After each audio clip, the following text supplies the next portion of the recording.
I'm Tom Howard from Taureon. We're an angel fund based out of New York, San Francisco, and Singapore.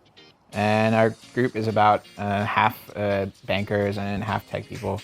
We've been involved in crypto. Personally, I've been involved since 2013, and the group's been involved since early 2017.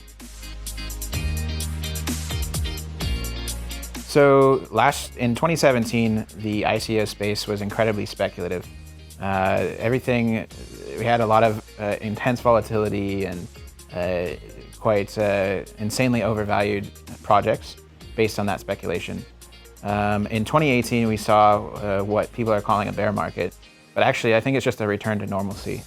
If you compare to the typical venture capital markets, it's quite common for about 1% or less of projects to be funded. And that's what we're seeing right now in ICOs. Only the best projects are getting funded. I actually do think that projects are still a little bit overvalued. It's kind of reaching that higher threshold of venture capital frothiness. So I think it's actually a very healthy ICO market right now, just because investors are relying more on fundamental value rather than speculative value. So what we saw last year was a lot of projects that said, hey, I've got like a really interesting company over here, and I've got a token over here. And like when you look at it, they're really not connected in any way. There's no economic benefit of the company and the token, but they got all of these investors to invest in this token. Obviously, these tokens are worth nothing because they don't actually do anything. So when we're looking at fundamental value, we need to see exactly how this token works within the ecosystem of this company or the product or whatever the network that they're making. And then the other thing that we're looking at is what is the percentage of value capture of that token? How do they work within the product, within the ecosystem, and how much value do they actually capture?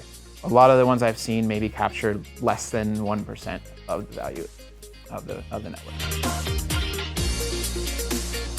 So with this flight to quality in the space right now, working with a platform like Liquid is very beneficial because the executive team has a lot of experience working in a well-regulated and ethical financial space. The team worked at Goldman Sachs and Merrill Lynch and SoftBank, so they really understand what it takes to do things the right way.